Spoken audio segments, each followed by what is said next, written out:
Oh, see, look, I called it. They were gonna bang again.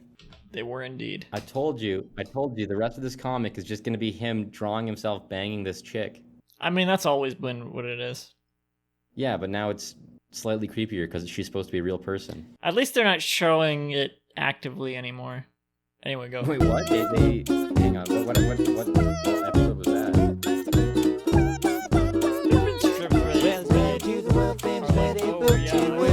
Lucky guy.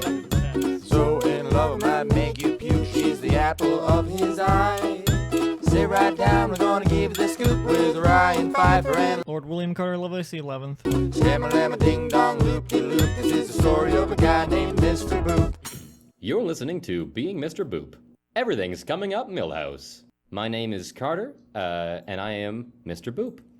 My name is Ryan Pfeiffer, and I am Mr. Boop. Ryan, it is Wednesday, my dude, October 21st, 2020, and today we're reading the 184th ever Mr. Boop strip. What happens in today's Mr. Boop? In today's Mr. Boop, Alec and Liz are a couple of fall guys. I couldn't think of what else to write. That's pretty sus. I suppose it is. And the shadow synopsis is normal and cute. Thanks for enjoying the cute comics. Period after cute. Not period after comics. All lowercase. Disagree with that synopsis. Nothing normal about this. Nothing. This is nope.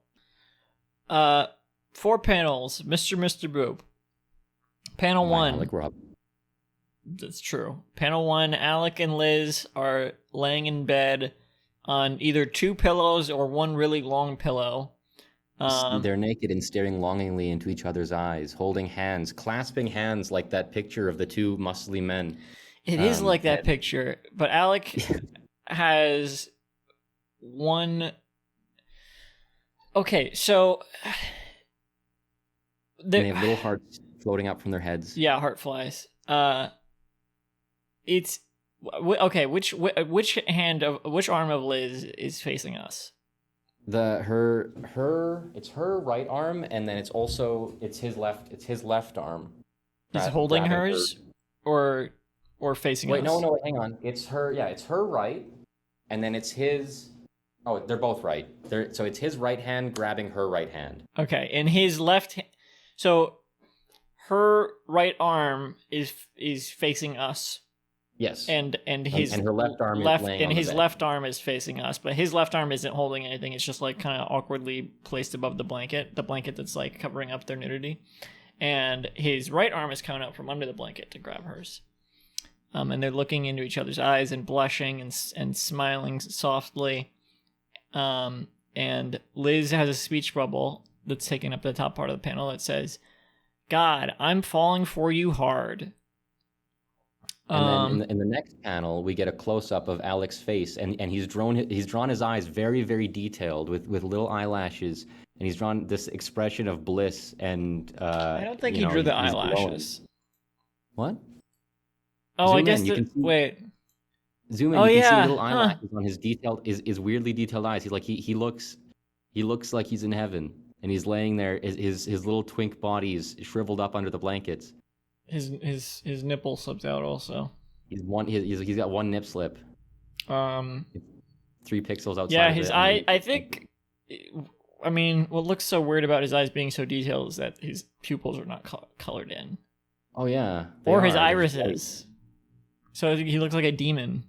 He does, and all the lines are really thin in his eyes, so it looks like I don't know. Yeah, that's just his style, I guess. I mean, if he used thick lines, it would maybe not fit as well. Like it wouldn't. Oh, you're right. Fit in all the lines. I just think that the eyes look way more detailed than they normally do. It definitely looks weird. I mean, from far away, it looks like his eyes were almost. He looked like he was hypnotized. Maybe that's intentional. Maybe that's intentional. Maybe he's supposed to look like he's like sort of enthralled. Maybe she's actually a succubus. Raptured. She's got them snake charmer eyes. She looks like a Medusa or like a Cleopatra type. Her hair like randomly curls up sometimes. Yeah, she does have that Medusa hair. Huh? She's got that Medusa fade, with the snake. Her hair, her hair randomly curls up sometimes, like she's Medusa. So maybe that's the secret, is she's actually Medusa. She is drawn kind of like a sexy temptress, like a beautiful goddess that is. I'm not gonna say anything. What? Just gonna say that she's drawn like that. Panel 1 was the flapper shot, by the way. Panel 3 is a reverse shot of panel 2. We see close up of Liz's face. By the way, we're seeing them like on their side, like they're laying in the bed because they are on their covers, side, staring into each other's eyes. And now she's got very thinly plucked eyebrows. I've just noticed.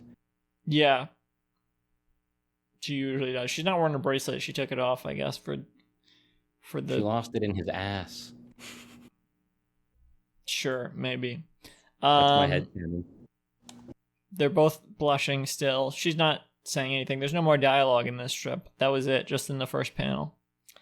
And in the final frame, we see we're back to the second angle where we're looking at Alec's face, but now his smile has widened and his eyes are closed as she caresses his cheek with her soft, supple, feminine hand, and the heart flies flutter up from his ear. Her arm looks super weirdly long, like she's like the T-1000. Yeah, she does have like a in long panel 2 arm. It looks like if the panel kept going, it would look her hand turns into a spike. Yeah, if you take panel 3 and then panel 4, panel all right, yeah, panel 3 I meant. It looks like she's got like 7 elbows and she's caressing his face with her like 7-foot long arm. You could almost like swap out panel 4 with like, instead of her hand is caressing his face, it's like a spike is going through his head and a milk carton also. What? Like in Terminator 2, Rise of the Machine. No, that's 3, isn't it? Judgment Day. I was gonna say Rise of the Machines. That's the third one. That would be Have you never seen Terminator 2? No. What, really? Have you seen any Terminator movies? I think I saw the first one, where he says, "I'll be back. I need your clothes." That's. Oh, I guess he does say that in the first movie. Yeah. He, well, okay. Spoiler. I'm gonna have to bleep that out. Okay. They need your clothes, your boots, and your motorcycle, basically. That's right, because he's looking for Sarah Connor. Because they're not wearing any clothes. Oh yeah. They need it. What do they need a motorcycle for? He used to I guess this one wasn't canon, but there was a strip where they were riding home on a motorcycle. They've never been shown driving a car, but one time they were riding a motorcycle. That was Alec and Betty, so that was fictional. Also, it was a guest strip, so it was also like probably not canon anyway. But they were shown to ride a motorcycle once, so maybe he would just want to ride on a motorcycle. Actually, I guess he does have a car, doesn't he? I think he did have a car recently. Maybe he does have a car. I'm not sure. Yes, he was shown loading his groceries into the trunk of his car. I'm just looking back and forth really quickly between the second frame and the fourth frame, and it looks like he's fluttering his eyes at me. Oh my god, it does.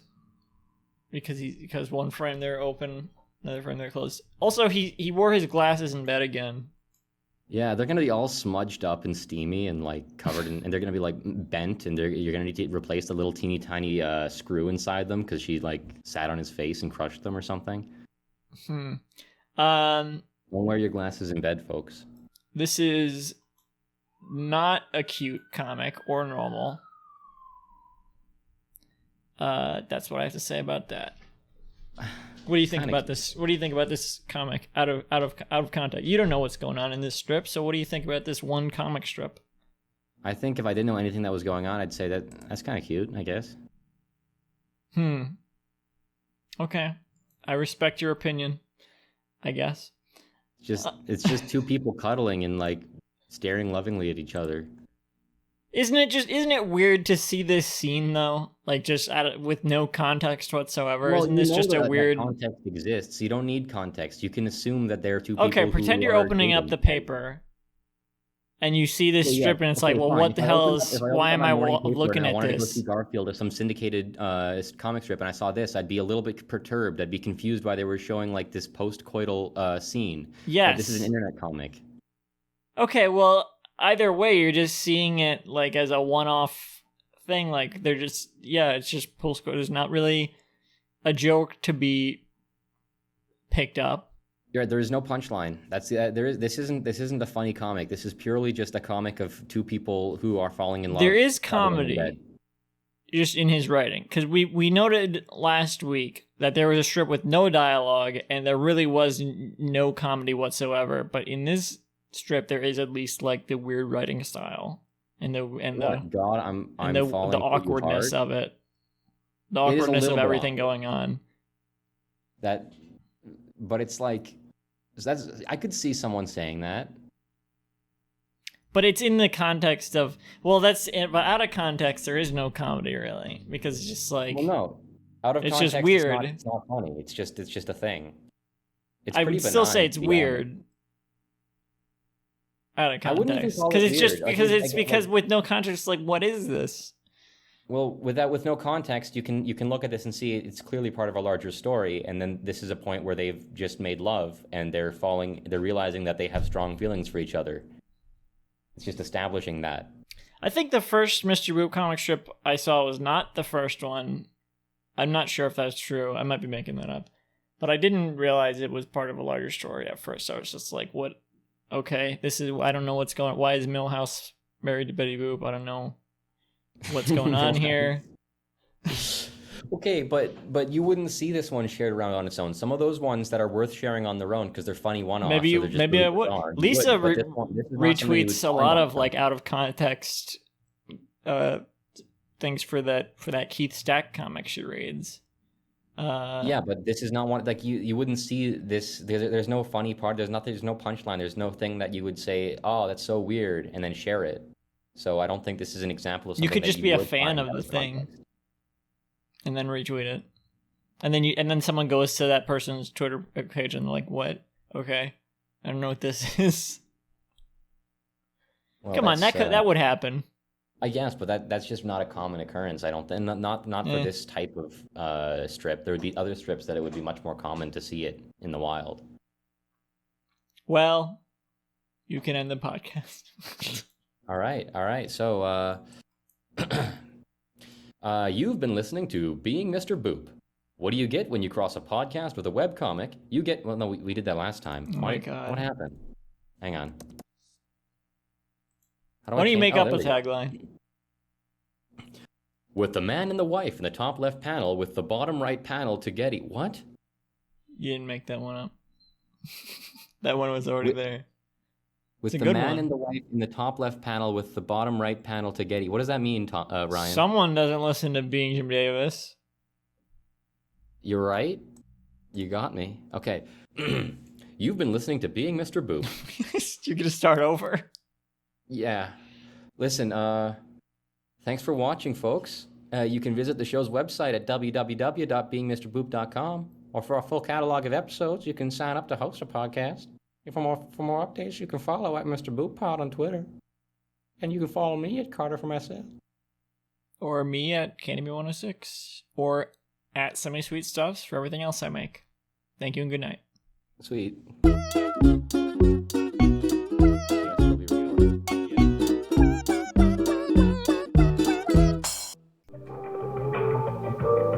This podcast was brought to you by the Pitch Drop Podcast Network. Like what you just heard? Support the show by going to patreon.com/pitchdrop. And while you're at it, check out pitchdrop.net for more of this and other shows.